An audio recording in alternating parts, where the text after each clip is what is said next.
Hi, എല്ലാവർക്കും നമ്മുടെ law of attraction കോഴ്സിലേക്ക് വീണ്ടും സ്വാഗതം. ഇന്ന് നമ്മുടെ കോഴ്സിൻ്റെ 4-ാമത്തെ ദിവസമാണ്. നമ്മളിപ്പോൾ നമ്മുടെ പഴയ, നമ്മളെ എവിടെയും എത്താൻ സഹായിക്കാത്ത നമ്മുടെ പഴയ ശീലങ്ങൾ, ചിന്തകൾ, ജീവിത രീതി ഇവയെല്ലാം മാറ്റി വിജയത്തിലേക്കുള്ള പുതിയ ശീലങ്ങൾ, പുതിയ ചിന്തകൾ, പുതിയ ജീവിത രീതി എന്നിവ കൊണ്ടുവന്നുകൊണ്ടിരിക്കുകയാണ്. അതിൻ്റെ ആദ്യ സ്റ്റെപ്പ് എന്ന നിലയ്ക്ക് കഴിഞ്ഞ ക്ലാസ്സിൽ നമ്മൾ വിഷ്വലൈസേഷനെ കുറിച്ച് പഠിച്ചു. ദൃശ്യവൽക്കരണം ചെയ്യേണ്ട ആദ്യ സ്റ്റെപ്പ് നമ്മൾ പ്രാക്ടീസ് ചെയ്തു. ഇന്ന് നമ്മൾ ഒരു സ്റ്റെപ്പ് കൂടി മുന്നോട്ട് വയ്ക്കുകയാണ്. നമ്മുടെ എല്ലാവരുടെയും ലൈഫിൽ നന്ദിയുടെ ഇമ്പോർട്ടൻസിനെ കുറിച്ചാണ് നമ്മൾ ഇന്ന് പഠിക്കാൻ പോകുന്നത്. കൃതജ്ഞതയുടെ മഹത്വം പുരാതന കാലം മുതൽ മഹാന്മാരായ എല്ലാ ആളുകളും ഈ ലോകത്തോട് വിളിച്ചു പറഞ്ഞിട്ടുണ്ട്. ഈ ലോകത്തുള്ള എല്ലാ മതഗ്രന്ഥങ്ങൾ പരിശോധിച്ചാലും നമുക്ക് കൃതജ്ഞതയെക്കുറിച്ച് കാണാൻ സാധിക്കും. പ്രാർത്ഥനകളിലെ കൃതജ്ഞതയെക്കുറിച്ച് ഹിന്ദുമതത്തിൽ പരാമർശിക്കുന്നുണ്ട്.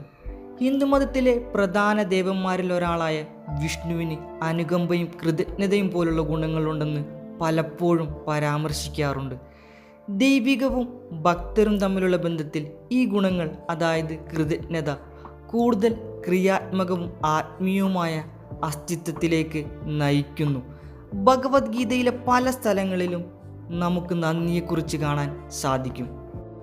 ഇസ്ലാം മതവിശ്വാസത്തിലേക്ക് വരുമ്പോൾ നമ്മൾ നന്ദിയുള്ളവരാണെങ്കിൽ അള്ളാഹു അഥവാ ദൈവം നമുക്ക് കൂടുതൽ നൽകും. നാം നന്ദി കാണിക്കുകയാണെങ്കിൽ അവൻ നമുക്ക് കൂടുതൽ നൽകുമെന്ന് അള്ളാഹു അഥവാ ദൈവം വാഗ്ദാനം ചെയ്യുന്നു. നന്ദിയുള്ളവർക്ക് പ്രതിഫലം ഉറപ്പാണ്. ഖുർആനിൽ നന്ദിയെക്കുറിച്ച് പറഞ്ഞ ചില കാര്യങ്ങളാണ് ഇവ. ബൈബിളിൽ നന്ദിക്ക് വലിയ ഇമ്പോർട്ടൻസ് ആണ് നൽകുന്നത്. വിശ്വാസികളോട് എപ്പോഴും സന്തോഷിക്കാനും പ്രാർത്ഥിക്കാനും എല്ലാ സാഹചര്യങ്ങളിലും നന്ദി പറയാനും നിർദ്ദേശിക്കുന്നു. ക്രിസ്ത്യൻ വിശ്വാസികൾ താൽക്കാലികവും ആത്മീയവുമായ അനുഗ്രഹങ്ങൾക്ക് നന്ദി പ്രകടിപ്പിക്കുന്നവരാണ്. കൃതജ്ഞത സമൃദ്ധിയെ നമ്മളിലേക്ക് ആകർഷിക്കുന്ന കാന്തം പോലെയാണ്.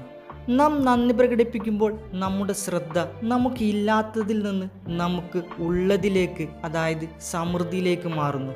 അത് നമ്മളിലേക്ക് കൂടുതൽ സമ്പത്ത്, സ്നേഹം, സന്തോഷം, പോസിറ്റിവിറ്റി എന്നിവ അതിവേഗത്തിൽ നമ്മളിലേക്ക് ആകർഷിക്കപ്പെടുന്നു. നമുക്ക് ഇതിനകം ഉള്ളതിനെ വിലമതിക്കാൻ കൃതജ്ഞത നമ്മെ സഹായിക്കുന്നു. നമ്മുടെ ഹൃദയത്തെയും മനസ്സിനെയും എപ്പോഴും തുറന്നിരിക്കാൻ നന്ദി നമ്മെ സഹായിക്കും. ഇത് നമ്മളിലേക്ക് കൂടുതൽ ആകർഷിക്കുന്ന ഒരു പോസിറ്റീവ് വൈബ്രേഷൻ സൃഷ്ടിക്കുന്നു. ഇനി നമ്മൾ എങ്ങനെയാണ് കൃതജ്ഞത പ്രാക്ടീസ് ചെയ്യേണ്ടത്? കൃതജ്ഞത വളർത്തിയെടുക്കുന്നതിനുള്ള ഏറ്റവും ഫലപ്രദമായ മാർഗങ്ങളിലൊന്ന് ഒരു കൃതജ്ഞതാ ജേർണൽ സൂക്ഷിക്കുക എന്നുള്ളതാണ്. അതിനുവേണ്ടി ഒരു ബുക്കോ ഡയറിയോ നിങ്ങൾക്ക് എടുക്കാവുന്നതാണ്. രാവിലെ നമ്മൾ ഉറക്കത്തിൽ നിന്ന് എണീറ്റ ഉടനെ നമ്മുടെ 10 അനുഗ്രഹങ്ങൾ കണ്ടെത്തി അതിന് നന്ദി പറയുന്ന രൂപത്തിൽ എഴുതുക. ഉദാഹരണത്തിന്, ഞാൻ ജനിച്ചതു മുതൽ ഇന്ന് വരെ എൻ്റെ എല്ലാ ആഗ്രഹങ്ങളും കാര്യങ്ങളും നടത്തി തന്ന പണത്തിന് ഞാൻ വളരെ നന്ദിയുള്ളവനും സന്തോഷവാനുമാണ്. ഇതുപോലെ നിങ്ങളുടെ ഓരോ അനുഗ്രഹങ്ങളും എടുത്ത് അതിന് നന്ദി എഴുതുക. നിങ്ങളുടെ 10 അനുഗ്രഹങ്ങൾക്ക് നിങ്ങൾ നന്ദി എഴുതി കഴിഞ്ഞാൽ നിങ്ങളുടെ വലത് കൈ കൊണ്ട് ഇടത് നെഞ്ചിൽ വെച്ചുകൊണ്ട് ആ എഴുതിയ അനുഗ്രഹങ്ങൾ വായിച്ച് ഗ്രാറ്റിറ്റ്യൂഡിൻ്റെ, അതായത് നന്ദിയുടെ ഫീൽ അനുഭവിക്കുക. 2. കൃതജ്ഞതാ നടത്തം. നമുക്ക് പുറത്തിറങ്ങിയിട്ട് ഒരു ചെറിയ നടത്തം നടക്കാം. അത് രാവിലെയോ വൈകിട്ടോ ഒരു ദിവസത്തിൽ ഏത് സമയത്തായാലും ഒരു ചെറിയ നടത്തം നടത്തുക. നമ്മൾ നടക്കുമ്പോൾ നമ്മുടെ ചുറ്റുമുള്ള സൗന്ദര്യം ശ്രദ്ധിക്കുക. മരങ്ങൾ, ആകാശങ്ങൾ, ശബ്ദങ്ങൾ, കിളികൾ, ഇവയ്ക്കെല്ലാം നിശബ്ദമായി നന്ദി പ്രകടിപ്പിക്കുക. 3. ഉറങ്ങുന്നതിന് മുമ്പ് ആ ദിവസത്തെക്കുറിച്ചും ആ ദിവസം നടന്ന കാര്യങ്ങളെക്കുറിച്ച് ചിന്തിക്കുക. അതിൽ നിന്ന് നിങ്ങളെ സന്തോഷിച്ച നിമിഷങ്ങൾ, നിങ്ങൾക്ക് കിട്ടിയ അനുഗ്രഹങ്ങൾ, ഇവയെല്ലാം നിങ്ങളുടെ ഗ്രാറ്റിറ്റ്യൂഡ് ജേർണലിൽ എഴുതുകയും അവയ്ക്ക് നന്ദി പറയുകയും ചെയ്യുക. നമ്മുടെ ജീവിതത്തിൽ എപ്പോഴും നമ്മൾ നന്ദിയുള്ളവരാകാൻ ശ്രമിക്കുക. നമ്മൾ രാവിലെ എണീക്കുമ്പോൾ നമുക്ക് കിട്ടിയ നല്ല ഉറക്കത്തിന് നന്ദി പറയുക. നമ്മൾ വെള്ളം കുടിക്കുമ്പോൾ ആ കുടിക്കുന്ന വെള്ളത്തിന് നന്ദി പറയുക.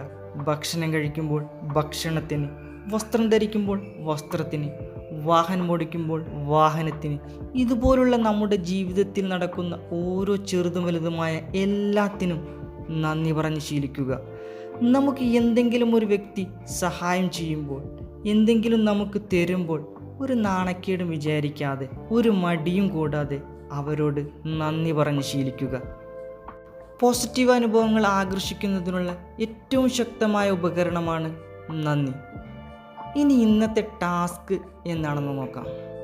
ഒന്നാമത്തെ ടാസ്ക്, നമ്മുടെ കഴിഞ്ഞ ക്ലാസ്സിൽ നമ്മൾ 20 മിനിറ്റ് നേരം നിങ്ങളോട് നിശബ്ദമായിരുന്ന് പ്രാക്ടീസ് ചെയ്യാൻ പറഞ്ഞിരുന്നു.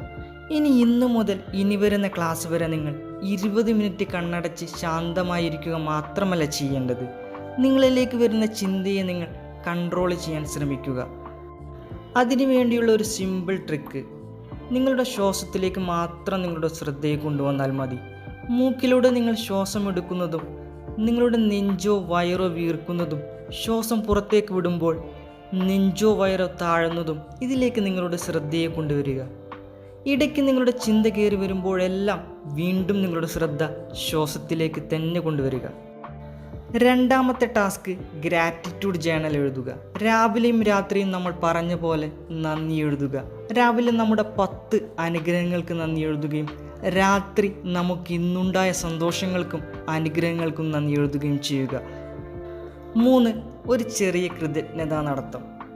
5 മിനിറ്റ് അല്ലെങ്കിൽ 10 മിനിറ്റ് പുറത്തിറങ്ങി ഒന്ന് നടക്കുക. നിങ്ങളുടെ ചുറ്റും കാണുന്നവയ്ക്കെല്ലാം നിങ്ങൾ നന്ദി പറയുക. 4, അഫർമേഷൻ എഴുതുക. അഫർമേഷൻ എഴുതുമ്പോൾ ഇന്ന് പറയുന്ന അഫർമേഷൻ കൂടി കൂട്ടി എഴുതാൻ ശ്രമിക്കുക. ഇനി മുതൽ നമ്മുടെ ജീവിതശൈലി ഇനി പറയുന്ന പോലെയായിരിക്കും. നമ്മൾ രാവിലെ എണീക്കുന്നു, എണീറ്റ ഉടനെ ഗ്രാറ്റിറ്റ്യൂഡ് ജേണൽ എഴുതുന്നു. അതിൽ നമ്മുടെ 10 അനുഗ്രഹങ്ങൾക്ക് നന്ദി എഴുതിയ ശേഷം, പ്രാഥമിക കാര്യങ്ങളൊക്കെ നിർവഹിച്ചതിന് ശേഷം 20 മിനിറ്റ് നിശബ്ദമായിരിക്കുക. അതിനുശേഷം അഫർമേഷൻ എഴുതുകയും പറയുകയും ചെയ്യുക. ഇനി ഇന്നത്തെ അഫർമേഷൻ, എൻ്റെ ജീവിതത്തിലെ എല്ലാ സമൃദ്ധിക്കും ഞാൻ നന്ദിയുള്ളവനാണ്. എനിക്ക് ലഭിക്കുന്ന അവസരങ്ങൾക്ക് ഞാൻ നന്ദിയുള്ളവനാണ്. ഓർക്കുക, കൃതജ്ഞത എന്നത് അതിരുകൾക്കപ്പുറമുള്ള ഒരു സാർവത്രിക ഗുണമാണ്. പ്രാർത്ഥനയിലൂടെയോ ധ്യാനത്തിലൂടെയോ ദയാപ്രവർത്തികളിലൂടെയോ നന്ദി പ്രകടിപ്പിക്കുന്നത് നമ്മുടെ ജീവിതത്തെ സമ്പന്നമാക്കുകയും മഹത്തായ ഒന്നിലേക്ക് നമ്മെ ബന്ധിപ്പിക്കുകയും ചെയ്യുന്നു.